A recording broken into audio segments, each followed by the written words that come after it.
మరియు యెహోవా మోషేకి ఇలాగ సెలవిచ్చును, నీవు ఇశ్రాయేలీయులతో ఇట్లను, పురుషుడే కానీ స్త్రీయే కానీ యెహోవాకు నాజీరగుటకు ఎవరైనాను మొక్కుకొని తన్ను తాను ప్రత్యేకించుకునే ఎడల వాడు ద్రాక్షారస మద్యములను మానవలెను. ద్రాక్షారసపు చిరకనైనను మద్యపు చిరకనైనను త్రాగవలదు.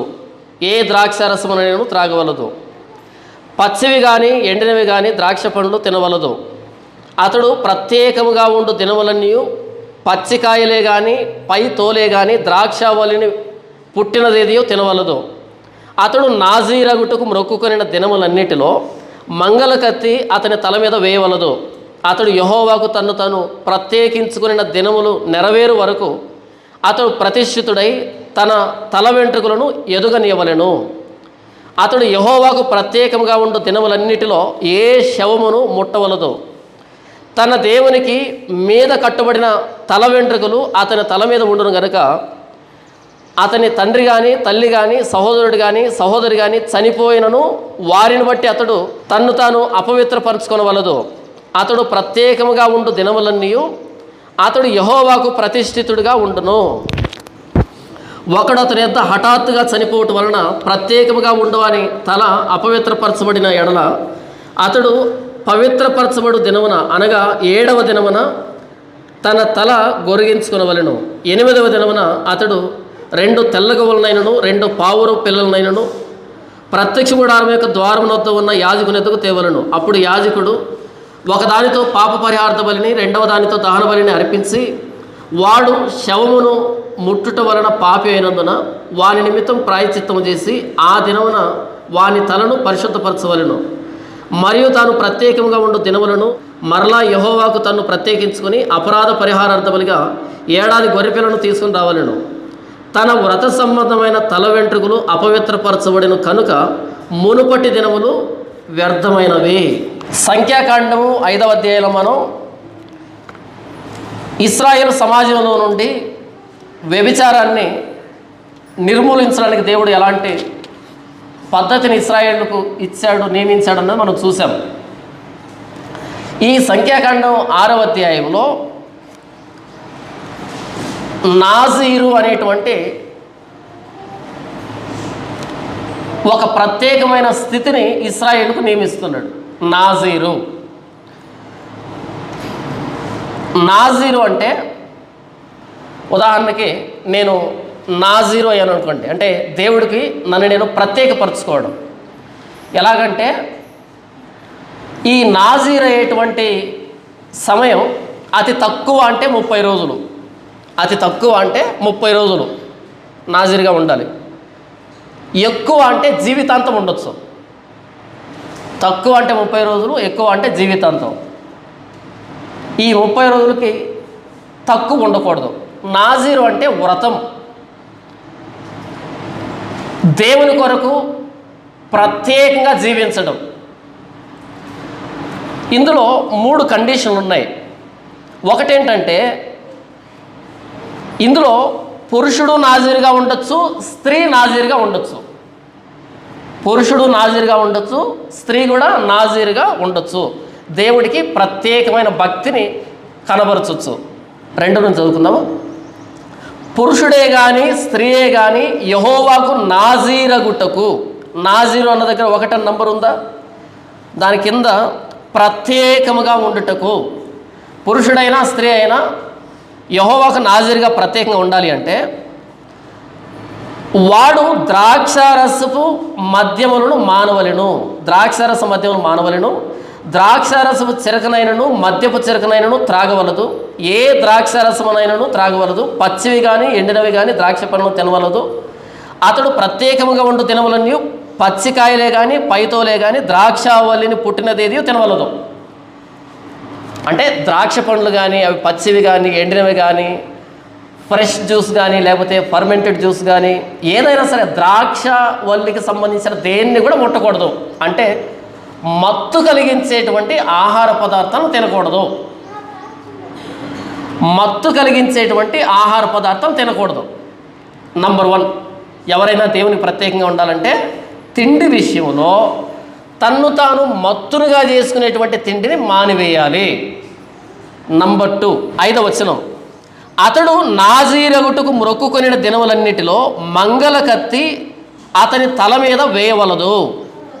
అతడు యెహోవాకు తను ప్రత్యేకించుకొనిన దినములు నెరవేరు వరకు అతడు ప్రతిష్ఠితుడై తన తల వెంట్రుకలను ఎదగనేయవలెను. ఈ నాజీరయ్యేటువంటి కాలంలో, ప్రత్యేకమైన కాలంలో తన తల మీదకి మంగళ కత్తి వేయకూడదు, అంటే వెంట్రుకలు గొరిగించుకోకూడదు, అవి ఎదుగుతూనే ఉండాలి. నెల అయితే నెల రోజులు వెంట్రుకలు పెరగనివ్వాలి, సంవత్సరం అయితే సంవత్సరం పాటు వెంట్రుకలు పెరగనివ్వాలి తల మీద, జీవితాంతం అయితే జీవితాంతం పెరుగుతూనే ఉండాలి. అంటే ఆ వెంట్రుకలు చూసిన ప్రతిసారి ఈ వ్యక్తి దేవునికి ప్రత్యేకంగా భక్తిని సాగిస్తున్నాడు, దేవునికి తను ప్రతిష్ఠించుకున్నాడు. చూడగానే ఐడెంటిటీ కార్డు అనమాట అది, ఏది తల మీద ఉన్నటువంటి వెంట్రుకలు. మంగళకత్తి వేయకూడదు. ఈ వచనం చదువుతున్నప్పుడు మీకు ఒక ఆయన గుర్తుకు రావాలి. ఎవరైనా? సంసోను వాళ్ళ అమ్మ నాన్నలు లేకపోతే సంసోను నాజీరుగా చేసుకోలే, అమ్మ నాన్నలు మొక్కుకోలే నా కొడుకుని నాజీరుగా ఉంచుతానని, లేకపోతే సంసోను మొక్కుకోలే నేను నాజీరుగా ఉంటానని. ఎవరు చెప్పారు? సాక్షాత్తు దేవుడు చెప్పాడు. ఆ వ్యక్తి నాజీరు. ఎప్పటి వరకు? చనిపోయేంత వరకు నాజీరు, ప్రత్యేకంగా ఉండాలి. అతడు ద్రాక్షావళికి సంబంధించిన దేన్ని తినకూడదు, మంగళకత్తి వేయకూడదు, దేవుడు చెప్పాడు కదా. అయితే మనోడు తల మీద మంగళకత్తి పడింది. ఎప్పుడు పడింది? దెలీలా దగ్గరికి వెళ్ళినప్పుడు పడింది. దేవుడేమో సంసోన్ని నాకు ప్రత్యేకంగా జీవించంటే, మనోడు ఎవరి కోసం ప్రత్యేకంగా జీవించాడు? దెలీలా కోసం ప్రత్యేకంగా జీవించి మంగళకత్తి వేయించుకొని బలం పోయింది, కళ్ళు పోయాయి, పరువు పోయింది, ప్రాణం పోయింది. ప్రత్యేకంగా పుట్టించాడు ఆయన, ప్రత్యేకంగా ఉండమని చెప్పాడు. కానీ ఈ వెంట్రుకలు ఎక్కడిచ్చాడు? తిరుపతి బాలాజీకి ఇచ్చిన మర్యాద ఉంటుంది, కానీ వెళ్ళి దెలీలాకి ఇచ్చాడు వెంట్రుకల్ని, ఆవిడ సమర్పించాడు, అంతే. దారుణమైన చావు చచ్చిపోయాడు. ఆయన అంతం ఎలాగుందంటే, ఆయన శవం మీద ఫిలిస్తీన్ల శవాలు. అదే నా చావు, అలాగే నా చావాల్సి ఉంది. ఒక ఇశ్రాయేలు న్యాయాధిపతి. దేవుడు ఎంత బలాన్ని ఇచ్చాడు, ఎంత ప్రత్యేకతనిచ్చాడు. నాజీరయ్యే వ్యక్తి తల మీద మంగళకత్తి వేయకూడదు. ఇది 2వ షరతు. 3వ షరతు ఏంటో చూద్దామా? 6వ వచనం. అతడు యెహోవాకు ప్రత్యేకంగా ఉండు దినములన్నిటిలో ఏ శవాన్ని ముట్టకూడదు, ఏ శవాన్ని ముట్టకూడదు. తన దేవునికి మీదు కట్టబడిన తల వెంట్రుకలు అతని తల మీద ఉండును గనుక అతని తండ్రి కానీ తల్లి కానీ సహోదరుడు కానీ సహోదరి కానీ చనిపోయినను వారిని బట్టి అతడు తన్ను తాను అపవిత్రపరచుకొన వలదు. తండ్రి చనిపోయినా వెళ్ళకూడదంట, తల్లి చనిపోయినా వెళ్ళకూడదంట, సహోదరుడు కానీ అంటే సొంత కుటుంబం, తల్లిదండ్రులు చనిపోయినా సరే వెళ్ళకూడదు. అదేంటన్నా దేవుడు ఇంత కఠినంగా ఉంటాడా? తల్లిదండ్రులు చనిపోయినా సరే పోకూడదా? దేవుడేమి బలవంత పెట్టడంలే అందరూ నాజీర్లుగా ఉండండి అని. ఇది వాలంటరీ, స్వచ్ఛందంగా దేవుడికి నాజీరు చేయబడడం, అది వాలంటరీ, కంపల్షన్ కాదు, ఇది బలవంతం లేదు ఇందులో. ఖచ్చితంగా నాజీరుగా ఉండాలి అని చెప్పి నాన్న చనిపోయినప్పుడు అమ్మ చనిపోయినప్పుడు వెళ్ళనివ్వకపోతే అప్పుడు దేవుణ్ణి ఏంటి ఇంత కఠినాత్ముడు అనుకోవచ్చు. కానీ ఇది స్వచ్ఛందం, వాలంటరీగా, తల్లిదండ్రుల ఆమోదంతో, ఈ వ్యక్తి ఆమోదంతో. వాళ్ళ ఇద్దరి మీద కండిషన్ ఏంటి? నాన్న నేను నాజీరు చేయబడుతున్నా, లేదా తల్లిదండ్రులు ఒరే నిన్ను నాజీరు చేయాలనుకుంటున్నావు, 1 సంవత్సరం నాజీరుగా ఉండు. దీని అర్థం ఏంటంటే నేను చనిపోయినా ఇంకెవరు చనిపోయినా నీవు మా దగ్గరికి రాకూడదు అని వీళ్ళు ఆమోదం తెలియజేస్తారు. ఆ వ్యక్తి కూడా నేను దేవునికి ప్రత్యేకపరుచుకున్నా కాబట్టి మీరు చనిపోయినా సరే నేను రాను, ఈయన వస్తానన్నా వాళ్ళు రావద్దు అని చెప్తారు. ఎందుకంటే ఇది ఇద్దరి ఆమోదంతో జరుగుతున్నటువంటి కార్యక్రమం. దేవుడికి ఈ వ్యక్తి ప్రత్యేకంగా ఉండాలనుకుంటున్నాడు, వ్రతంగా భక్తిని ఆచరించాలనుకుంటున్నాడు, ప్రత్యేకంగా ఉండాలనుకుంటున్నాడు. మంచిదా చెడ్డదా? చాలా మంచిది కదా. దేవుడి కోసం ప్రత్యేకంగా జీవించడం అంటే ఈ 3 షరతులు ఉన్నాయి. ఇక్కడ ఒక చిన్న విషయాన్ని మనం క్లారిటీ తీసుకుందాం. న్యాయాధిపతుల గ్రంథంలో యెఫ్తా ఉన్నాడు కదా, యెఫ్తా తన కుమార్తెను బలిగా ఇచ్చాడని ఒక వర్గము, లేదు బలిగా ఎలా ఇస్తాడండి, అలా కాదు, నాజీరుగా ఉండేదానికి దేవుడికి ఇచ్చాడని ఇంకో వర్గం ఆరోపిస్తూ ఉంటుంది. సరే, దాన్ని కూడా మాట్లాడుకుందాం. ఒకవేళ యెఫ్తా తన కుమార్తెను నాజీరుగా ఉండడానికి దేవునికి అప్పగించాడు అనుకుందాం. కండిషన్లు ఏంటి? నంబర్ 1, ద్రాక్షావల్లికి పుట్టిన దేన్ని కూడా తగలకూడదు. నంబర్ 2, మంగళకత్తి వేయకూడదు. నంబర్ 3, చనిపోయిన వారిని బట్టి అపవిత్రపరచుకోకూడదు, పెళ్లి చేసుకోకూడదు అని ఉందా? లేదు కదా. 4వ కండిషన్ లేదు కదా. కానీ మనోళ్ళు యెఫ్తాను సేవ్ చేయడానికి, రక్షించడానికి, పాపం డిఫెండ్ చేయడానికి ఈ 4వ కండిషన్ కూడా యాడ్ చేసుకున్నారు. ఒకవేళ నాజీరుగా ఉండడానికి తనను అప్పగిస్తే పెళ్లి చేసుకోవచ్చు, పిల్లలు కనొచ్చు. సమూయేలు జీవితాంతం నాజీరు, పెళ్లి చేసుకున్నాడా? పిల్లలు కన్నాడా? పెళ్ళి అనే కండిషన్ దేవుడు చెప్పలేదు కదా. కానీ యెఫ్తా పెళ్లి కాకుండా ప్రతిష్ఠించాడంట. ఒకవేళ అలా చేసినా సరే 4వ కండిషన్ యాడ్ చేయడానికి యెఫ్తాకి ఉన్నటువంటి అధికారం ఏంటి? ఆ విషయంలో పాపాత్ముడు అవుతాడు. ఎటు వచ్చినా యెఫ్తా మంచోడు కాదు, ఏది కుమార్తెను ప్రతిష్ఠించే విషయంలో అని మనం మాట్లాడుకుంటాం. ఏం చెప్పాను నేను? దేవుడు పెట్టింది 3 షరతులు, కానీ పెళ్ళి కాకుండా ఉండాలి జీవితాంతం అని దేవుడు చెప్పలే. తక్కువ అంటే 30 రోజులు, ఎక్కువ అంటే జీవితాంతం. నాకు నెల ఉండాలనిపించింది, నెల ఉంటాను. తర్వాత తల వెంట్రుకలు కొరిగించుకొని దేవునికి సంబంధించి కొన్ని ఆచారాలు ఆచరించి మరలా యథావిధిగా జీవిస్తాను. సంవత్సరం ఉండాలనిపించింది, ఉంటాను. 2 సంవత్సరాలు ఉంటాను. అంతేగాని పెళ్ళి కాకుండా జీవితాంతం ఉండాలని దేవుడు ఏం చెప్పలేదే. దేవుడు చెప్పకుండా యెఫ్తా కనుక ఆ తీర్మానాన్ని చేసుకుంటే ఇందులో కూడా పాపాత్ముడు అవుతాడు. 4వ షరతు పెట్టడానికి నువ్వెవరివి అని పెట్టకూడదు కదా. దేవుడు చెప్పింది చెప్పినట్టు పాటించాలి తప్ప మనం కొత్త ఆజ్ఞలన్నీ పెట్టకూడదు. బైబిల్లో లేనటువంటి వాటిని సమర్థించడానికి బైబిల్ని కలగాపలగం చేయకూడదు. అంటే ఈ సందర్భాన్ని వక్రీకరిస్తుంటే చెప్పాను మీకు నేను. ఇంతకీ నాజీరు అంటే ఏంటి? ఈ నాజీరు అనేటువంటి పదం అన్నది నెజర్ అనేటువంటి హెబ్రీ పదం నుంచి వచ్చింది.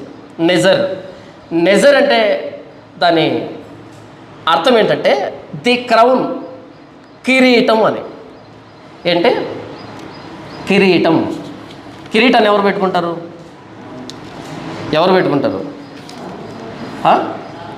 నాకు తెలుసు, మీరు పప్పులో కాలేస్తారని నాకు తెలుసు. ఎందుకంటే అప్పటికి రాజు లేడు. రాజు వచ్చింది ఎక్కడ అంటే సమూయేలు మొదటి గ్రంథంలో వస్తాడు. మనం ఎక్కడున్నాం? సంఖ్యాకాండంలో ఉన్నాం. కాబట్టి అప్పటికి కిరీటాన్ని పెట్టుకునే రాజు లేడు, ఆ వ్యవస్థ లేదు. ఒకే ఒక ఆయన పెట్టుకునేవాడు. ఆయన ఎవరంటే లేవియకాండము 8వ అధ్యాయం 9వ వచనం. అతని తల మీద పాగాను పెట్టి ఆ పాగా మీదను అతని నొసట పరిశుద్ధ కిరీటముగా బంగారు రేకును కట్టెను. ఇట్లు యెహోవా మోషేకు ఆజ్ఞాపించెను. ఎవరి గురించి మాట్లాడుతున్నాడు? అహరోను గురించి మాట్లాడుతున్నాడు. అహరోను ప్రధాన యాజకుడు. ప్రధాన యాజకుని తల మీద తెల్లటి పాగా ఉంటుంది. ఒక పాగా అంటే చుట్ట, తెలుసా? ఆ తెల్లటి పాగా, దాని మీద ఒక బంగారు రేకు ఉంటుంది. దాని మీద యెహోవా పరిశుద్ధుడు, యెహోవాకు పరిశుద్ధుడు అది లిఖించబడి ఉంటుంది. తెల్లటి పాగాతో కూడినటువంటి కిరీటాన్ని పెట్టుకునేది ఎవరు అంటే ప్రధాన యాజకుడు. సమూయేలు మొదటి గ్రంథంలో అక్కడ వచ్చాడు సౌలు, మొట్టమొదటి రాజు. అంతవరకు రాజు లేడు. నెజర్ అనేటువంటి పదానికి అర్థం ఏంటంటే కిరీటం అని. కిరీటాన్ని పెట్టుకునేది ఎవరు? ప్రధాన యాజకుడు. ప్రధాన యాజకుడు ఎక్కడ ఉంటాడు? ప్రత్యక్ష గుడారంలో ఉంటాడు. మొత్తం ఇశ్రాయేలు జాతిని పరిపాలించేది ఆయనే, ధర్మశాస్త్రాన్ని బట్టే. కానీ ఎవరైనా సామాన్య జనుల్లో దేవునికి ప్రత్యేకమైన భక్తిని సాగించాలి అంటే వాళ్ళు తల వెంట్రుకలను పెంచాలి. ఈ తల వెంట్రుకలు ప్రధాన యాజకుడైన అహరోను కిరీటముతో సమానం, పోలిక. ప్రధాన యాజకుడు ఎలాగైతే తన్ను తాను దేవునికి సమర్పించుకున్నాడో, ఎల్లవేళలా ప్రత్యక్ష గుడారంలో సేవ చేస్తున్నాడో, అపవిత్రమైన వాటిని ముట్టకుండా, మిగిలిన సమాజంతో కలవకుండా ఎప్పుడు దేవునిందే భక్తి కలిగి ఉన్నాడో, దేవునిలోనే గడుపుతున్నాడో, అలాగే ఈ వ్యక్తి కూడా ప్రధాన యాజకుల్లాగా తన్ను తాను దేవునికి సమర్పించుకున్నాడు కాబట్టి దానికి గుర్తైనటువంటి వెంట్రుకలు పెరుగుతున్నాయి కాబట్టి నెజర్ ఇది కూడా కిరీటమే, ఆ వెంట్రుకలు కూడా కిరీటమే. కిరీటం ఏంటి? ఎంతకి పెరుగుతున్నటువంటి వెంట్రుకలు. ఈ కిరీటాన్ని సంసోను తాకట్టు పెట్టాడు ఫిలిస్తీ దేశంలో. పెట్టచ్చా? మిగిలినటువంటి ఇశ్రాయేళ్లంతా వారి వారి పనులు చేసుకుంటూ వారి వారి జీవితాలు వారు జీవిస్తూ ఉన్నప్పుడు అందులో ఎవడైనా లేదు ఈ జీవన సంబంధమైన వ్యాపారంలోనే మునిగిపోకుండా ఇంతకాలం నేను దేవునితోనే గడపాలి, చివరికి మా నాన్న చనిపోయినా అమ్మ చనిపోయినా కుటుంబంలో ఎవరైనా చనిపోయినా వాళ్ళని చూడడానికి కూడా నేను వెళ్ళను, దేవునితోనే ప్రత్యేకంగా ఉంటా అని తీర్మానం చేసుకోవడం అంటే చిన్న విషయమా? అందరికీ ఆలోచన వస్తుందా? రాదు. ఇశ్రాయేలు సమాజంలో ఎవరి పనులు వాళ్ళు చేసుకుంటున్నారు, ఎవరికి సంబంధించిన పనులు వాళ్ళకు ఉన్నాయి, ఎవరు ఖాళీగా లేరు. కానీ ఒకరికి ఆలోచన వచ్చింది, నేను దేవునితో ప్రత్యేకంగా ఉండాలి. నాన్న చనిపోయినా రానంత బిజీనా? నాన్న చనిపోయినా రానంత బిజీ అంటే ఏం చేస్తుంటారు ఆ సమయంలో వాళ్ళు? నాన్న చనిపోయినా సరే రానంత బిజీగా ఏం చేస్తుంటారు వాళ్ళు? ధర్మశాస్త్రం చదువుతూ ఉంటారు, దేవునికి సంబంధించి ప్రార్థనలో ఉంటారు, దేవుణ్ణి స్తుతిస్తూ ఉంటారు, కంప్లీట్గా దేవునితోనే ఉంటారు వాళ్ళు. గొప్ప విషయం కదా అది? గొప్ప విషయం కదా? దీన్ని నాజీరు చేయబడ్డం అని అంటారు. ఇందులో ఒక వెసలుబాటు ఉంది. నేను 1 సంవత్సరం పాటు నాజీరుగా ఉన్నాను, ఇంకో సంవత్సరం ఉండాలనుకుంటున్నాను. అయితే అకస్మాత్తుగా నా పక్కన ఉన్నటువంటి వ్యక్తో లేకపోతే ఎవరో చనిపోయారు, అనుకోకుండా శవాన్ని తాకవలసిన పరిస్థితి వచ్చింది, లేదా శవాన్ని సమీపించాను. అప్పుడేం చేయాలి అంటే 8వ వచనం, అతడు ప్రత్యేకంగా ఉండు దినములన్నీ అతడు యెహోవాకు ప్రతిష్ఠితుడిగా ఉండును. ఒకడు అతని యొద్ద హఠాత్తుగా చనిపోవటం వలన ప్రత్యేకముగా ఉండు అని తల అపవిత్రపరచబడిన ఎడల అతడు పవిత్రపరచబడి దినమున అనగా 7వ దినమున తన తల గొరిగించుకునవలెను. 8వ దినమున అతడు 2 తెల్లగోవులనైనను 2 పావుర పిల్లలనైనను ప్రత్యక్ష గుడారం యొక్క ద్వారం వద్ద ఉన్న యాజకుని ఎద్దకు తేవలెను. అప్పుడు యాజకుడు ఒకదానితో పాప పరిహారార్థ బలిని 2వ దానితో దహన బలిని అర్పించి వాడు శవము ముట్టుట వలన పాపి అయినందున వాని నిమిత్తం ప్రాయశ్చిత్తం చేసి ఆ దినమున వాని తలను పరిశుద్ధపరచవలెను. మరియు తాను ప్రత్యేకంగా ఉండు దినములను మరలా యెహోవా తన్ను ప్రత్యేకించుకుని అపరాధ పరిహారార్థ బలిగా 7 గొర్రెపిల్లను తీసుకొని రావలెను. తన వ్రత సంబంధమైన తల వెంట్రుకలు అపవిత్రపరచబడిన కనుక మునుపటి దినములు వ్యర్థమైనవి. 1 సంవత్సరం నాజీరుగా ఉన్నాను, అనుకోకుండా హఠాత్తుగా ఎవరో చనిపోయారు, నా తల అపవిత్రపరచబడింది. అప్పుడేం చేయాలి? దహన బలి, పాప పరిహార్థ బలిగా 2 గోవులను అర్పించి తర్వాత అపరాధ పరిహార్థ బలిగా 1 గొర్రెపిల్లను అర్పించి ఆ పాపాన్ని ఆ దోషాన్ని అలా తీసివేసుకోవాలి. ఈ సంవత్సరం చేసినటువంటి ఈ వ్రతం అన్నది వ్యర్థమైపోయింది. తన వ్రత సంబంధమైన తల వెంట్రుకలు అపవిత్రపరచబడిన కనుక మునుపటి దినములు వ్యర్థమైనవి. మొత్తం క్యాన్సల్. ముందు వ్రత దినాలన్నీ కూడా క్యాన్సిల్ అయిపోయాయి, మరలా ఫ్రెష్గా స్టార్ట్ చేయాలి. అంతవరకు చేసిన వ్రతం అన్నది నిరర్ధకం అయిపోయింది. అంటే ఎంత జాగ్రత్తగా ఉండాలి కదా, ఎంత జాగ్రత్తగా ఉండాలి కదా. సంవత్సరం పాటు చేసిన భక్తి వ్యర్థమైపోయిందంటే, ఒక చిన్న దాంతో వ్యర్థమైపోతుంది అంటే ఎంత జాగ్రత్తగా ఉంటాం? చాలా జాగ్రత్తగా ఉంటాం కదా. కానీ ఈ జాగ్రత్త సంసోనుకు లేకుండా పోయింది. దెలీలా పదే అడుగుతుంది, నీ బలం ఎక్కడుంది అని. అనుమానం రావద్దా? నీ డబ్బు ఎక్కడుంది అంటే అనుమానం రాకపోయినా ఇబ్బంది లేదు, మరలా సంపాదించుకోవచ్చు. కానీ నీ బలం ఎక్కడ అంటే ఎందుకు అడుగుతుంది బలాన్ని కూర్చి? ఏం అవసరం? అనుమానం రాలే. సరే, మొత్తానికి విసిగిపోయి చెప్పాడు అంటే ఆ నసలాగుంది. మొత్తానికి నా వెంట్రుకల్లో బలం ఉందని చెప్పేసి ఆవిడ తోట మీద పడుకొని నిద్రపోయాడు. రైల్వే పట్టాలు ఉంటాయి. ఒక ట్రైన్ వెళ్ళిన తర్వాత, అంటే చాలా ట్రాక్లు ఉంటాయి కదా, ఒక ట్రైన్ వెళ్ళిన తర్వాత ఇంకో ట్రైన్ రావడానికి సమయం పడుతుంది. ఒక ట్రైన్ వెళ్ళిపోయింది, ఈలోపు ఒక సాలెపురుగుకి గూడు కట్టుకోవాలనిపించింది. ఎక్కడ? ఆ ట్రాక్ మీద గూడు పెట్టుకోవాలనిపించి ఆ ట్రాక్ మీద గూడు పెట్టింది. దానికి గూడు పెట్టడానికి చాలా సమయం ఎక్కర్లేదు కదా, మొత్తానికి ఒక గూడు పెట్టేసింది. లోపలికి వెళ్ళి డోర్ లాక్ చేసుకుంది, ఏసీ ఆన్ చేసుకుని పడుకొని నిద్రపోతుంది. ఎంతసేపు? ఇంకో ట్రైన్ వస్తుంది కదా, ఏమవుతుంది ఆ సాలిపురుగు? చచ్చిపోతుంది అనే పదం చాలా చిన్నది కదా. ఎందుకంటే అలాంటి చావు ఏ సాలిపురుగు చూడదు. మిగిలినటువంటి సాలిపురుగులు ఎలా వస్తాయంటే ఏదో పక్షులు వచ్చి తింటాయి, అలా ముక్కుతో పడిచినప్పుడు చస్తాయి, అలా మింగేస్తాయి. కానీ ఈ చావు అది కాదే, దాని రూపం కూడా ఉండదే. ఒకవేళ సంసోను రైల్వే ట్రాక్ మీద గూడు కట్టున్నా బాగుండేది, మర్యాదగా ఉండేది. కానీ సీక్రెట్ చెప్పేసి, నా తలలో బలం ఉందని సీక్రెట్ చెప్పేసి ఆవిడ తొడ మీదనే పడుకున్నాడు. అలా నిద్రపుచ్చి మొత్తం కొరిగింది.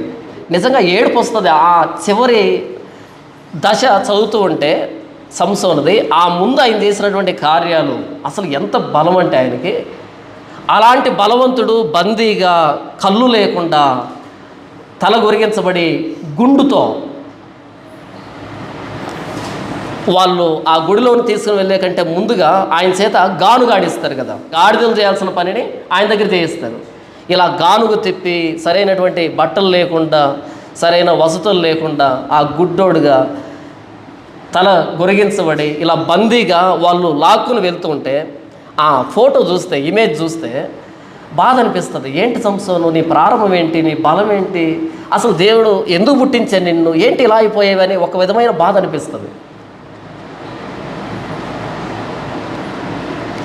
ఒక సంవత్సరం వ్రతం ఉన్నా సరే పొరపాటు శవాన్ని ముట్టితే మొత్తం సంవత్సరం నిరర్థకం అయిపోయింది. మరలా ప్రారంభించాలి స్టార్టింగ్ నుంచి. మీరు వైకుంఠపాలి ఆడారు ఎప్పుడన్నా? వైకుంఠపాలి అంటే తెలియదు కానీ స్నేక్ అండ్ ల్యాడర్ ఎప్పుడైనా ఆడారా? దాన్నే తెలుగులో వైకుంఠపాలి అంటారు. స్నేక్ అండ్ ల్యాడర్లో సరిగ్గా 98 దగ్గర నుంచి 6 వరకు పాము ఉంటుంది, పెద్ద పాము ఉంటుంది. ఈ 1 దగ్గర నుంచి పాములు మింగి నిచ్చెనెక్కి మొత్తం చిన్న చిన్న పాములు, చిన్న చిన్న నిచ్చెనలు ఉంటాయి అన్నీ. ఇలా ప్రయాణం చేసి చేసి చేసి ఆ 97 దగ్గరికి పోతే 97, 96 అక్కడికి వెళ్ళామనుకో, మనం అప్పుడు ఆ పాచికలు వేయాలంటే చెయ్యి పొదురుతూ ఉంటుంది. ఎందుకని? పొరపాట్లు 2 పడింది అనుకో 96కి వచ్చినప్పుడు ఎక్కడికి వెళ్తుంది అది? ఆ పాము మింగేస్తుంది, నేరుగా మరలా మొదటి లైన్లోకి వస్తాం. 4-5 ఆడుతూ ఉంటారు కాబట్టి వీళ్ళు ముందుకు వెళ్ళిపోతారు, గెలుస్తారు. కాబట్టి అప్పుడు పాచికలు వేయాలంటే చాలా కష్టంగా ఉంటుంది. వైకుంఠపాలిలో పాము మింగితే ప్రాబ్లం లేదు. ఒక గేమ్ ఓడిపోతే మరలా ఇంకో గేమ్ గెలవచ్చు. కానీ నాజీరుగా ఉన్న వ్యక్తి, నేను తింటున్నటువంటి ఆహారము మత్తు కలిగించేదా, తినేటప్పుడు జాగ్రత్తగా ఉండాలి. పులిసింది ఏదైనా ఉందా జాగ్రత్తగా ఉండాలి. నంబర్ 2, మంగళగతి రాకూడదు, వెంట్రుకలు గొరిగించకూడదు. నంబర్ 3, చనిపోయిన వ్యక్తి దగ్గర అపవిత్రత కలుగు చేసుకోకూడదు. తండ్రి చనిపోయినా సరే వెళ్ళకూడదు. అంటే ఎమోషనల్గా చాలా స్ట్రాంగ్గా ఉండాలి. భావోద్వేగానికి లోను కాకూడదు, అన్నిటికీ సిద్ధపడాలి. నాన్న చనిపోయినా సరే వెళ్ళను. నాన్న చనిపోయాడని తెలిసి భక్తి సాగించడం అన్నది సాధ్యమయ్యే పనేనా? నేను నాజీరు చేయబడ్డాను, ప్రత్యేకంగా దేవునికి భక్తి చేస్తున్నాను. అయితే ఫోన్ వచ్చింది, మీ నాన్న చనిపోయాడు అని. ఎంతసేపు నన్ను నేను తమాయించుకోగలుగుతాను, నిగ్రహంగా ఉండగలుగుతాను చెప్పండి? బైబిల్ చదువుతూ ఉంటే నాన్న గుర్తొస్తుంటాడు, పాట పాడుతూ ఉంటే నాన్న గుర్తొస్తూ ఉంటాడు. మధ్యాహ్నం వరకు చాలా కష్టంగా జరుగుతుంది. మధ్యాహ్నం తర్వాత సరే ప్రభువా మరలా స్టార్ట్ చేస్తాలే, అంతేనా? రాజీ పడిపోతామా? అంటే నాజీరు చేయబడడం ద్వారా మెంటల్గా ఎంత స్ట్రాంగ్గా ఉన్నాం. తల్లిదండ్రులు చనిపోయినా సరే పోనటువంటి ఆ నిగ్రహం. ఇలా నాజీరు చేయబడిన వ్యక్తి సమాజంలో తిరుగుతూ ఉన్నప్పుడు మొదటి భాగంలో ఏం చూసాం? నడుం పడిపోయి కడుపు ఉబికినటువంటి స్త్రీ తిరుగుతూ ఉన్నప్పుడు ఏమర్థమవుతుంది మిగిలిన వాళ్ళకి? అమ్మో, వ్యభిచారం చేసే దేవుడు పొరపాటును కూడా వదిలిపెట్టడు, భయం అనిపిస్తుందా? అదే సమాజంలో ఒకడు తల వెంట్రుకలు పెరిగి తిరుగుతున్నప్పుడు ఏమనిపించాలి మిగిలిన వారికి? నేను కూడా నా దేవునికి లోబడి ఉండాలి, నేను కూడా దేవుడికి ప్రత్యేకమైన భక్తిని చేయాలి, నేను కూడా వ్రతం చేయాలి, నేను కూడా నాజీరుగా ఉండాలి. మొదటి సందర్భంలో నడుం పడిపోయినటువంటి స్త్రీ తిరుగుతున్నప్పుడు ఎంతటి అవమానమో, రెండవ సందర్భంలో నాజీరు సమాజంలో తిరుగుతూ ఉంటే అంతటి పురికొల్పు దేవుని సేవించాలి అంటే. అందుకు చెప్పాడు 5వ అధ్యాయం అయిపోగానే వెంటనే నాజీర్ అని. అది శాపం. నడుము పడిపోయినటువంటి స్త్రీ, కడుపు ఊగినటువంటి స్త్రీ శాపం. అలాంటి వాళ్ళు తిరగడం, నాజీర్లు సమాజంలో తిరగడం, వాళ్ళని చూసిన ఇంకో వ్యక్తి కూడా నేను కూడా దేవుడికి ప్రత్యేకంగా భక్తి సాగించాలి, ఇది మంచి పురికొల్పు. అది మంచి పురికొల్పు కాదు.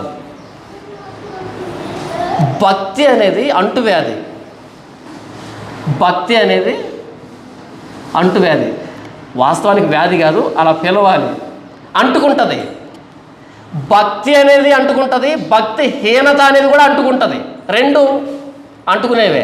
కొరింథీయులకు రాసిన మొదటి పత్రిక 5వ అధ్యాయంలో అపోస్తలుడైన పౌలు ఒక అంటువ్యాధిని గురించి మాట్లాడుతున్నాడు. మీలో జారత్వం ఉన్నదని వదంతి కలదు. కొరింథీ సంఘంలో ఏముందంట? మీలో జారత్వం, వ్యభిచారం జరుగుతుందంట అని చెబుతూ ఆయన ఏమంటున్నాడు అంటే, మీరు అతిశయపోవటం మంచిది కాదు, పులిసిన పిండి కొంచెమైనను ముద్దంతయు పులిజైనని మీరు ఎరుగరా. మీరు పులిపిండి లేనివారు గనక క్రొత్త ముద్ద ఉటకై ఆ పాతదైన పులిపిండిని తీసి పారవేయుడి. ఏమంటున్నాడు? ఆ వ్యభిచారాన్ని, జారత్వాన్ని పులిసిన పిండితో పోలుస్తున్నాడు. పులిసిన పిండి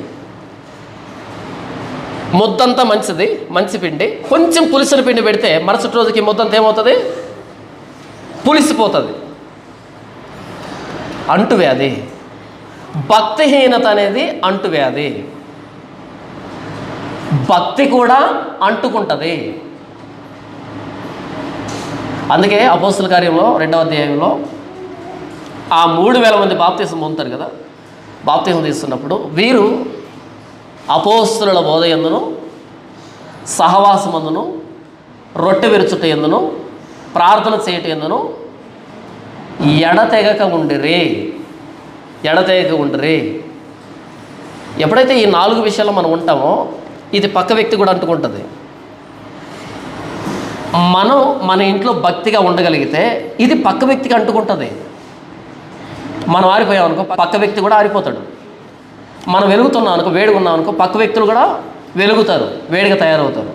భక్తి అంటుకుంటుంది, భక్తిహీనత అంటుకుంటుంది. సమాజంలో నాజీర్లు తిరగడం క్షేమం ఇశ్రాయేలు సమాజానికి. ఎవరు తిరగాలి సమాజంలో? నాజీర్లు తిరగాలి. దేవుని కోసం ప్రత్యేకించుకున్న వాళ్ళు తిరగాలి. ఈరోజు క్రైస్తవ సమాజంలో కూడా దేవుడి యందు రోషం కలిగిన వాళ్ళు క్రైస్తవ సమాజంలో తిరుగుతూ ఉంటే కనుక క్రైస్తవం బాగుపడుతుంది. కానీ ఈరోజు ఎవరు తిరుగుతున్నారు అంటే నడుము పడిపోయిన వాళ్ళు, కడుపు ఊగిపోయిన వాళ్ళు తిరుగుతూ ఉన్నారు. ఏది? ఈ డబ్బు సంపాదనలోనూ, సామ్రాజ్యాలు నిర్మించుకునే విషయంలోనూ దేవుని తాకట్టు పెట్టి గొప్పలు అయిపోతున్నారు. కాబట్టి మిగిలినటువంటి క్రైస్తవ సమాజం కూడా ఇలాగే తయారవుతుంది. కాదు, నాజీర్లు తిరగాలి, దేవుడి కోసం ప్రత్యేకించబడిన వాళ్ళు తిరగాలి. ఆ తలం చూసిన ప్రతిసారి నేను కూడా అలా తయారు కావాలి, నేను కూడా నా దేవుని సేవించాలి. నాజీర్లు మిగిలినటువంటి సమాజాన్ని పురుగొల్పుతారు, వారిని సవాలు చేస్తారు. మీరెప్పుడు దేవుని సమర్పించుకుంటారు, మీరెప్పుడు దేవుణ్ణి సేవిస్తారు. ఎందుకు నాజీర్ అనేటువంటి వ్యవస్థను దేవుడు ఇచ్చాడు అంటే, ఆ ఆప్షన్ ఇచ్చాడు అంటే, దేవుని పక్షాన ప్రజలను నడిపించే వ్యక్తి మొదట తన్ను తాను దేవునికి అప్పగించుకున్న వాడే ఉండాలి, దేవుని అధికారానికి లోబడిన వాడే ఉండాలి, దేవునితో సహవాసం కలిగిన వాడే ఉండాలి. అలాంటి నాయకత్వంలో ఇశ్రాయేల్ దేశం అన్నది పాపం చేయడానికి భయపడుతుంది. ఉదాహరణకి దావీదు ఉన్నాడు. దావీదు ఏదైనా యుద్ధానికి వెళ్ళాలి అంటే వెంటనే దేవుణ్ణి అడుగుతాడు, నేను యుద్ధానికి వెళ్ళాలన్నా వద్దా. దావీదు ఏదైనా చేయాలంటే వెంటనే దేవుని సంప్రదిస్తాడు. మందిరాన్ని కట్టాలనుకున్నాడు, వెంటనే నాతాన్ను పిలిపించాడు, నేను దేవునికి మందిరాన్ని కట్టించాలనుకున్నాడు. ప్రతి సందర్భంలో దేవుని యొక్క విచారించేవాడు దావీదు. కాబట్టి దావీదు నాయకత్వంలో ఇశ్రాయేల్ దేశానికి తిరుగులేదు. ఆయన వెళ్ళిన ఏ యుద్ధంలో కూడా ఓడిపోలే. 6 ముళ్ళ జానుడు ఉన్నటువంటి గొల్యాతు వచ్చి సవాలు చేస్తున్నాడు ఇశ్రాయేల్ దేశాన్ని. దావీదు ఒకడే ఎదురుగా వెళ్ళాడు. ఆయన ధైర్యం ఏంటో తెలుసా? సింహపు బారి నుండి నన్ను తప్పించిన దేవుడు, ఎలుగుబంటి బలం నుండి నన్ను తప్పించిన దేవుడు ఈ గొల్యాతు నుండి విజయాన్ని ఇవ్వలేడా? వాటిలో ఒకదాని వంటిగా విని చేస్తా. ఈ దావీదు నాయకత్వంలో ఇశ్రాయేల్ దేశం అన్నది తిరుగులేని సామ్రాజ్యంగా ఏర్పాటైంది. శత్రువులు ఆయన ఎదుట నిలవలే. కారణం ఏంటంటే ఏ యుద్ధానికి వెళ్ళినా సరే దేవుణ్ణి ఆనుకొని, దేవుని నమ్ముకొని, దేవుని ఆలోచన మేరకు యుద్ధానికి వెళ్తున్నాడు కాబట్టి. ఫిలిస్తీన్లు దండెత్తి వచ్చారు, ఈయన యుద్ధానికి వెళ్ళలే. ఈ ఫిలిస్తీన్లే కదా నేను గతంలో ఓడించింది అని వెళ్ళలే. యెహోవా యొద్ద విచారణ చేశాడు, ప్రభా వెళ్ళమంటావు వద్దా? వెళ్ళు. ఎప్పుడు వెళ్తావంటే ఆ కంబలి చెట్లు కొనలు కదులుతూ ఉన్నప్పుడు వెళ్ళు. ఎందుకు ప్రభు అంటే నా సైన్యం నీకంటే ముందుగా వెళ్తుంది కాబట్టి నీ వెనకాల వెళ్ళు. నా సైన్యం వెళ్ళి వారిని పడుకోబెడితే నీ వచ్చి సెల్ఫీ తీసుకో, నేనే చంపానని. ఎంత బాగుంది కదా యుద్ధం. ముందు దేవుని సైన్యం వెళ్ళింది, వారిని చంపివేసింది. తర్వాత దావీదు వెళ్ళాడు దేనికి? ఫోటో దిగడానికి, నేను చంపిందని. దేవునికి తన్ను తాను అప్పగించుకున్నటువంటి, తన్ను తాను సమర్పించుకున్నటువంటి నాయకుల అధికారంలో, పరిపాలనలో ఇశ్రాయేలు దేశం అన్నది దేవుని భయభక్తులతో ఉంటుంది. అది నాజీర్ అంటే. నాజీర్ అనే వ్యవస్థను దేవుడు ఎందుకు ఇచ్చాడు అంటే, మొదట నా అధికారానికి లోబడిన వ్యక్తులు నాయకులు కావాలి. సమయంలో నాజీరు ఆయన ప్రవక్తతనం కానీ, ఆయన న్యాయాధిపతితనం కానీ ఎంత అద్భుతంగా ఉంటుంది. దుష్టుల ఆలోచన చొప్పున నడవక, పాపుల మార్గం నిలవక, అపహాస్కులు కూర్చుండు చోటను కూర్చుండక, యెహోవా ధర్మశాస్త్రమునందు ఆనందించుచు దివారాత్రము దాన్ని ధ్యానించువాడు ధన్యుడు. ఇదే కదా నాజీర్ అంటే. నాజీర్ అంటే ఇదే కదా. దుష్టుల ఆలోచన చొప్పున నడవక, పాపుల మార్గం నిలవక, అపహాసకులు కూర్చుండు చోట కూర్చుండక, యెహోవా ధర్మశాస్త్రమునందు ఆనందించుచు దివారాత్రము దానిని ధ్యానించువాడు ధన్యుడు. ఇదే నాజీర్ అంటే. దివారాత్రం యెహోవా ధర్మశాస్త్రంలో ఆనందించడమే నాజీర్ అంటే. మిగిలిన వారితో కలవకపోవడమే నాజీర్ అంటే. అందుకనే దావీదు నాయకత్వం అంత అద్భుతంగా ఉంది. అందుకనే యేసు ప్రభువును కూడా దావీదు కుమారుడు అని పోల్చడం జరిగింది. దావీదు సింహాసనం మీద కూర్చొని పరిపాలించేవాడు అని వర్ణించడం జరిగింది. అబ్రహాము కుమారుడైన, దావీదు కుమారుడైన యేసుక్రీస్తు వంశావళి మత్తయి సువార్త 1 వచనం. ఎందుకు అంటే నాజీరు అంటే దేవునికి వ్రతంగా ఉండే వ్యక్తి, దేవునికి ప్రత్యేకించబడిన వ్యక్తి. క్రొత్త నిబంధనలో ఒక వ్యక్తిని చూపెడతారు. స్టెఫను ఇంటి వారు అకయ యొక్క ప్రథమ ఫలమై ఉన్నారనియు, వారు పరిశుద్ధులకు పరిచర్య చేయుటకు తమ్మును తాము అప్పగించుకుని ఉన్నారనియు మీకు తెలియను. ఏంటంట? స్టెఫను ఇంటి వారంట. స్టెఫను యేసును నమ్ముకున్నాడంట. ఆయన ఇంటి వాళ్ళంతా యేసును నమ్ముకున్నారంట. వాళ్ళంట అకయ ప్రాంతంలో ప్రథమ ఫలం, మొట్టమొదటి కుటుంబం. వారు పరిశుద్ధులకు పరిచర్య చేయుటకు తమ్మును తాము అప్పగించుకుని ఉన్నారు. పరిశుద్ధులకు పరిచర్య చేయడానికి వాళ్ళను వాళ్ళు ఇచ్చి వేసుకున్నారంట. నాజీరు అంటే మనల్ని మనమే ఇచ్చి వేసుకోవడం. నాజీర్ అంటే అదే. ఇప్పుడు నా దగ్గర ఉన్నటువంటి సొమ్ములో కొంత భాగాన్ని ఇవ్వాలి అంటే నాకేం పెద్ద నష్టం ఏమి లేదు, మరలా సంపాదించుకుంటాను. ఆదివారం చర్చలు కనపడాలంటే ఇబ్బంది ఏమి లేదు, మిగిలిన 6 రోజులు సమాజంలో ఉండొచ్చు. మనల్ని మనం ఇచ్చి వేసుకోవడం నాజీర్ అంటే. నాజీరు ప్రత్యేకంగా ఉండు దినములు నిండిన తరువాత వారిని కూర్చిన విధి ఏదనగా, ఇన్ని రోజులు నాజీర్గా ఉండాలనుకున్నాడు, అన్ని రోజులు గడిచే, ఇప్పుడు నాజీరు నుంచి విరమించుకోవాలనుకుంటున్నాడు. అప్పుడు ఏం చేయాలంటే ప్రత్యక్ష గుడారం యొక్క ద్వారం వద్దకు వారిని తీసుకుని రావాలను. అప్పుడు అతడు దహన బలిగాను నిర్దోషమైన ఏడాది మగపిల్లను, పాప పరిహారార్థ బలిగాను నిర్దోషమైన ఏడాది ఆడుపిల్లను, ఏడాది ఆడు గొర్రె పిల్లను, సమాధాన బలిగా నిర్దోషమైన ఒక పొట్టేలను, 2 పొట్టేళ్ళు, 1 గొర్రె పిల్ల. తక్కువ ధర అనుకుంటున్నారా? ధర ఎక్కువ కదా. ఇన్ని రోజులు కుటుంబానికి దూరమై, స్నేహితులకు దూరమై, సమాజానికి దూరమై, దేవునితోనే ప్రత్యేకంగా గడిపి ఇప్పుడు ఆ వ్రతాన్ని విరమించుకోవాలనుకున్నప్పుడు 2 పొట్టేళ్ళు, 1 గొర్రె పిల్ల. ఇంకా అయిపోలేదు లిస్టు. 15వ వచనం. గంపెడు పొంగని పిండి అనగా గోధుమ పిండి వంటలను, నూనె కలిపిన గోధుమ పిండితో చేసిన భక్ష్యములను, నూనె పూసిన పొంగని పూరీలను, వాటి నైవేద్యమును, పానార్పణములను అర్పణముగా యెహోవా యొద్దకు తేవలెను. అంటే వీటితో పాటు యెహోవా సమాజంతో పాటు సంతోషించడానికి పిండి వంటకాలు తీసుకొని రావాలి. పానార్పణం, నూనె పూసినవి, పోయినవి, పిండి పూరీలు అన్నీ తీసుకొని రావాలంట. అంటే ఒక ఫంక్షన్ చేయాలి. చివరిలో ఏం చేయాలి? ఫంక్షన్. అలా ఎవరికి కనిపించకుండా నేను నాజీర్ నుంచి విరమించుకుంటాను కుదరదు. ఒక పార్టీ సెలబ్రేట్ చేయాలి, ఒక విందు ఏర్పాటు చేయాలి. అప్పుడు యాజకుడు యెహోవా సన్నిధికి వాటిని తెచ్చి అతని నిమిత్తం పాప పరిహార్థ బలిని దహన బలిని అర్పింపవలెను. యాజకుడు ఆ గంపెడు పొంగని భక్ష్యములతో ఆ పొట్టేలను యెహోవాకు సమాధాన బలిగా అర్పింపవలను, వాని నైవేద్యమును వాని పానార్పణను అర్పింపవలను. అప్పుడు ఆ నాజీరు ప్రత్యక్ష గుడారం యొక్క ద్వారం వద్ద తన వ్రత సంబంధమైన తన తల వెంట్రుకలు గొరిగించుకొని ఆ వ్రత సంబంధమైన తన తల వెంట్రుకలు తీసుకొని సమాధాన బలి ద్రవ్యం క్రింద ఉన్న అగ్నిలో వేయవలెను. అన్ని రోజులు పెరిగినటువంటి ఆ వెంట్రుకలు ఏం చేయాలంట? గొరిగించుకుని వాటిని ఆ సమాధాన బలి పశువుతో పాటు బలిపీఠం మీద దహించాలి. ఎందుకు? మనం గతంలో గుండు కొట్టించుకున్నాం కదా, దేవీ దేవలకు మొక్కుకొని. అంటే నేను చదువుకునేటప్పుడు 10th క్లాస్లో ఒకడు ఉండే, వాడు 10th క్లాస్ ప్రారంభమైనప్పటి నుండి వెంట్రుకలు కత్తిరించుకోలే. మాకు పీఈటీ సార్ ఉండే, కొంచెం వెంట్రుకలు పెరిగాయనుకో బెల్ట్ తీసుకొని కొడతాడు ఆయన, ఏంట్రా వెంట్రుకలు పెంచామని. కానీ వాడిని కొట్టేవాడు కాదు. వాడిని చూసిన ప్రతిసారి డైలాగ్ ఒకటే, సార్ దేవుడికి సార్ ఇవి. ఆ వెంట్రుకలు దేనికంట? దేవుడికి. ఎందుకు దేవుడికి వదిలిపెట్టాడు? 10th క్లాస్ పాస్ అవ్వాలి. 10th క్లాస్ పాస్ కావాలంటే వెంట్రుకలు పెంచితే పాస్ అవ్వరు. వాళ్ళు ఆ వెంట్రుకలు ఏం చేస్తారు? ఫర్టిలైజర్ కంపెనీ ఉంటుంది సార్, ఎరువులు తయారు చేసే కంపెనీ ఉంటుంది కదా, వాళ్ళకు పంపిస్తారు. ఎందుకు? ఎరువులు తయారు చేయడానికి. ఇందులో సల్ఫర్ బాగుంటుంది కదా, సల్ఫర్ ఫాస్ఫరస్ ఉంటుంది కాబట్టి పంపిస్తారు. కానీ ఇశ్రాయేల్ దేశంలో నాజీరు చేయబడినటువంటి వ్యక్తి తల వెంట్రుకలు ఫర్టిలైజర్ కంపెనీ పంపించకూడదు, యెహోవా బలిపీఠం మీద దహించాలి. ఎంతటి గౌరవం కదా! నా తల మీద ఉన్న వెంట్రుకలు యెహోవా బలిపీఠం మీద అర్పించబడుతున్నాయంటే ఎంతటి గౌరవం కదా! ఎందుకు వెంట్రుకలు అర్పించడం ఏంటి అంటే, ఇవి నాకు సంబంధించినవి, ఒక సంవత్సరం పాటు ఈ వ్యక్తి నా కోసం పెంచాడు, వీటిని నాకు ప్రత్యేకించుకున్నాడు. ఎంతటి గౌరవం కదా ఇది!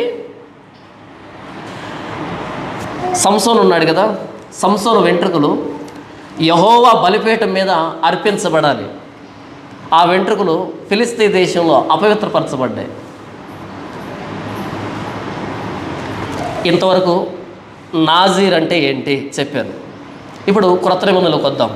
అపోస్తలుడైన పౌలు గలతీయులకు రాసిన పత్రిక 2వ అధ్యాయం 20వ వచనం, నేను క్రీస్తుతో కూడా సిలువేయబడి ఉన్నాను, ఇకను జీవించేవాడును నేను కాదు, క్రీస్తే నా యందు జీవించుతున్నాడు. నేను ఇప్పుడు శరీరమందు జీవించుతున్న జీవితం నన్ను ప్రేమించి నా కొరకు తన్ను తాను అప్పగించుకుని దేవుని కుమారుని అందరి విశ్వాసం వలన జీవించుతున్నాను. అపోస్తలుడైన పౌలు ఏమంటున్నాడు అంటే, నేను క్రీస్తుతో కూడా సిలువేయబడి ఉన్నాను. ఎప్పుడైనా మీరు సిలువను చూస్తే, ఏది సినిమాలో సిలువను చూస్తే, ఆ సిలువకి ఇలా 2 చేతులు చాపేదానికి మధ్యలో ఒక అడ్డకొయ్య ఉంటుంది కదా, ఆ అడ్డకొయ్యకి 2 రంధ్రాలు చేస్తుంటారు, డ్రిల్ చేస్తుంటారు. చెయ్యి సరిగ్గా అక్కడ పెట్టి అరచేయిని పెట్టి ఇలా మేకుతో కొడితే ఆ రంధ్రంలోంచి ఇటువైపు వస్తుంది, ఇటువైపు దాన్ని ఇలా బిగించేస్తారు. ఇలా బిగించబడినటువంటి దాన్ని లాక్కోవడం సాధ్యమవుతుందా? సాధ్యం కాదు. ఆ కాళ్ళకి మేకులు కొట్టి ఇలా బిగించేస్తారు.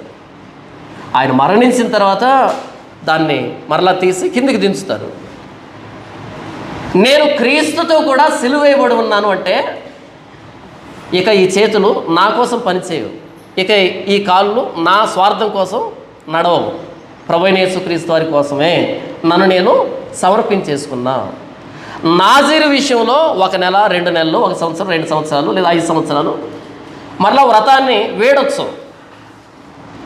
కానీ పౌలు అంటున్నాడు, నేను లైఫ్ లాంగ్, జీవితాంతం క్రీస్తుతో పాటు సిలువేయబడ్డాను.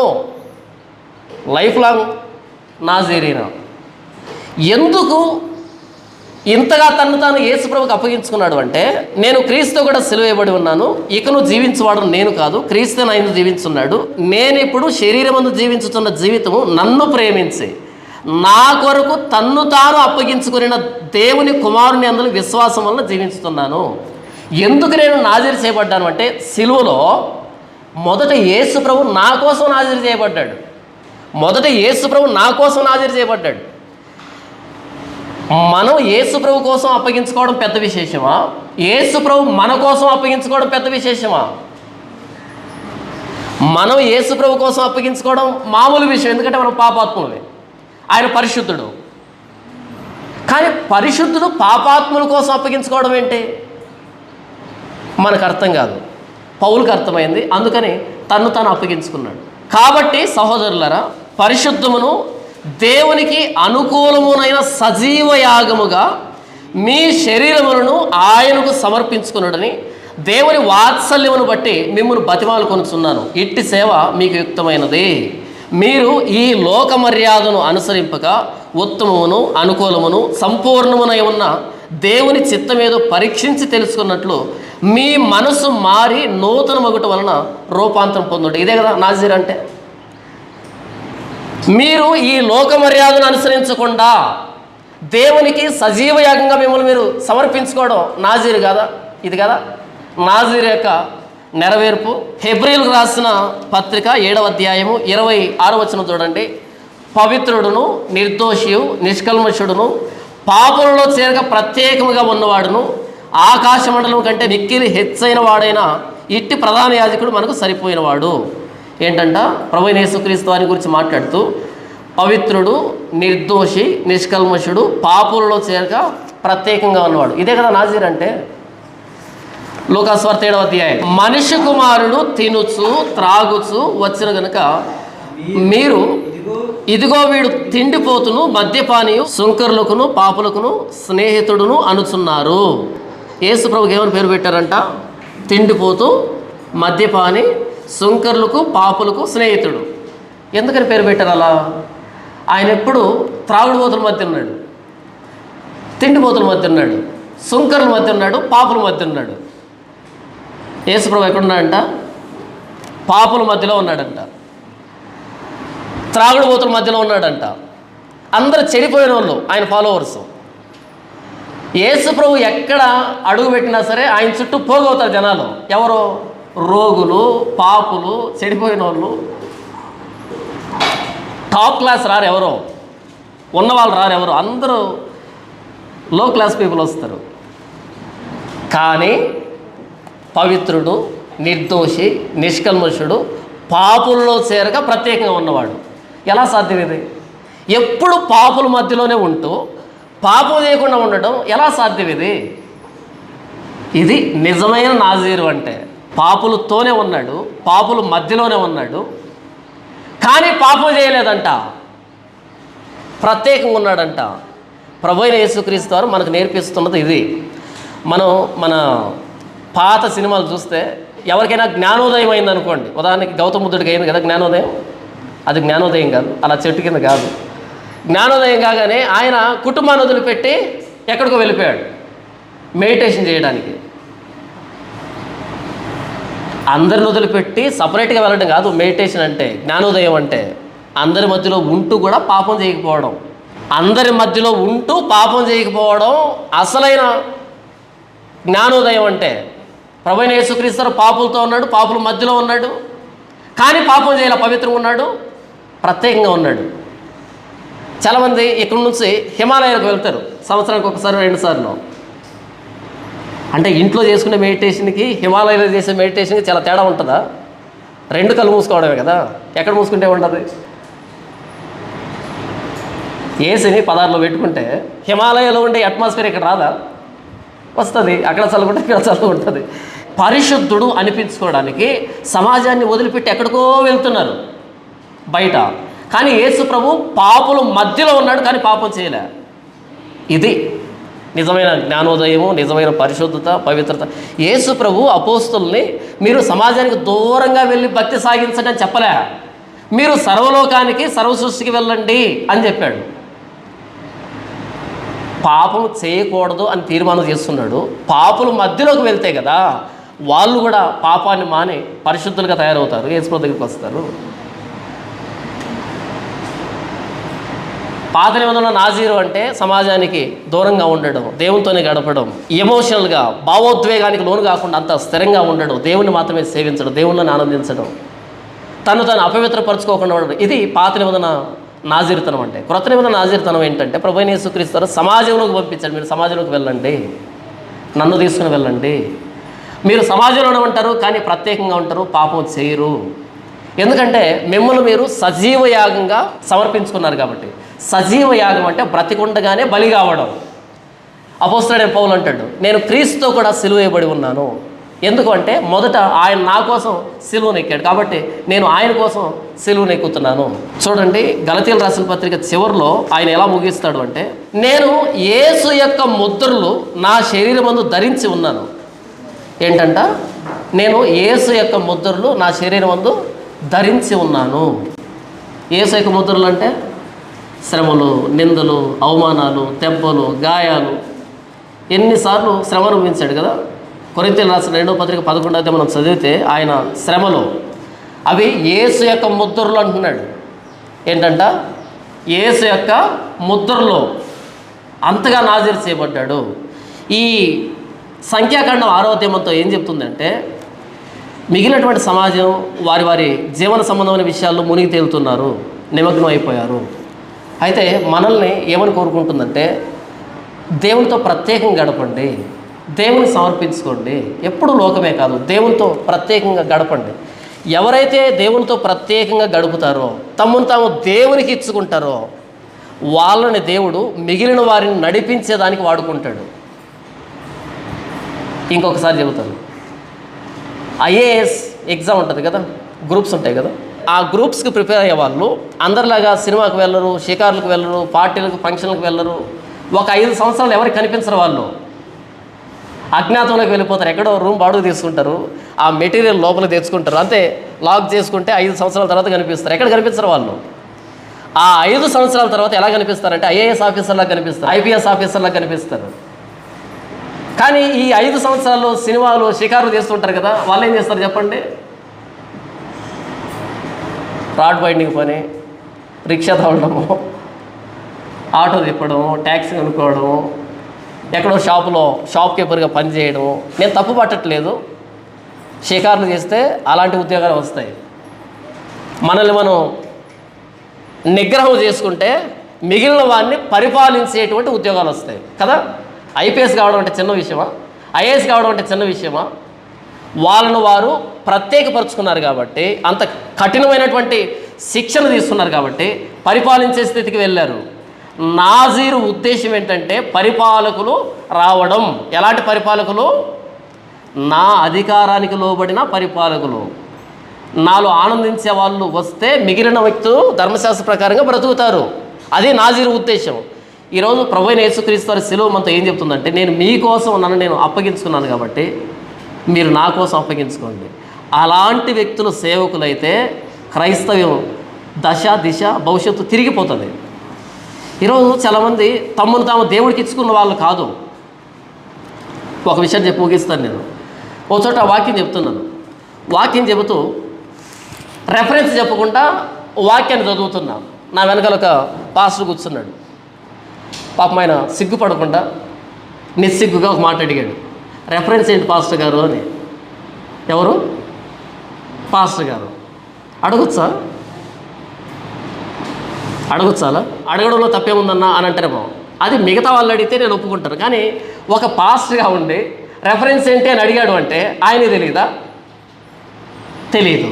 మరి రెఫరెన్స్ తెలియకుండా ఏం సేవ చేస్తున్నావు? సేవ పెండ కూడా వ్యాపారం. ఒక 100 మంది వస్తే ఐఏఎస్ ఆఫీసర్ కూడా ఇంత హుందాగా బ్రతకడు, ఇంత లగ్జరీగా బ్రతకడు, అలా అయిపోయింది. కాదు, మనల్ని మనం దేవునికి సమర్పించుకోగలిగితే, దేవునికి అప్పగించుకోగలిగితే, దేవునితో మాత్రమే గడపగలిగితే, మనం నాయకులం అయితే మన నాయకత్వంలో మిగిలినటువంటి వ్యక్తులు భక్తిగా దేవుని భయభక్తులు కలిగి ప్రభువైన యేసుక్రీస్తును గౌరవించే వాళ్ళే తయారవుతారు. నాజీర్ ఉద్దేశం ఏంటంటే మనల్ని మనం సజీవ యాగంగా దేవుని సమర్పించుకోవడం. అది నాజీర్ అంటే. పాత నిబంధనల వారికి ఒక మోటివేషన్ లేదు. ఎవరైనా నాజీర్గా తిరుగుతుంటే వాళ్ళని చూసి ఇంకొకరు ప్రేరేపించబడేవాళ్ళు. కానీ క్రొత్త నిబంధనలో ప్రభువైన యేసుక్రీస్తు వారి సిలువ ఉంది. ఆ సిలువను చూసిన తర్వాత కూడా మరలా మనం లోకంలో తిరుగుతున్నామంటే మనం యేసు ప్రభుని అవమానిస్తున్నాం అని అర్థం. యేసు ప్రభు తల మీద ముళ్ళ కిరీటం పెట్టుకున్నాడు. నాజీర్ అంటే అర్థం ఏంటి? క్రౌన్, కిరీటం. ఏ కిరీటం? ఈ వెంట్రుకలు కిరీటంగా ఉన్నాయి కదా. మరి ప్రభువైన యేసుక్రీస్తు వారు ఏ కిరీటం పెట్టుకున్నాడు? ముండ్ల కిరీటం. ఈ ముండ్ల కిరీటానికి మించిన ప్రేరేపణ ఇంకేముంది? నా కోసం ఆయన ముండ్ల కిరీటాన్ని పెట్టుకున్నాడు. కాబట్టి నేను నా ప్రభువైన యేసుక్రీస్తు వారి కోసం నన్ను నేను నాజీరుగా అప్పగించుకుంటాను. ఎంతసేపు దేవునితో గడుపుతున్నాం? ఎంతసేపు దేవుని వాక్యంతో గడుపుతున్నాం? ఎంతసేపు దేవుని గురించి ధ్యానిస్తున్నాం? మన ఆయుష్కాలంలో ఎంత సమయాన్ని దేవునికి మనం కేటాయించగలుగుతున్నాం? ఇది క్రొత్త నిబంధన నాజీరుతనం అంటే.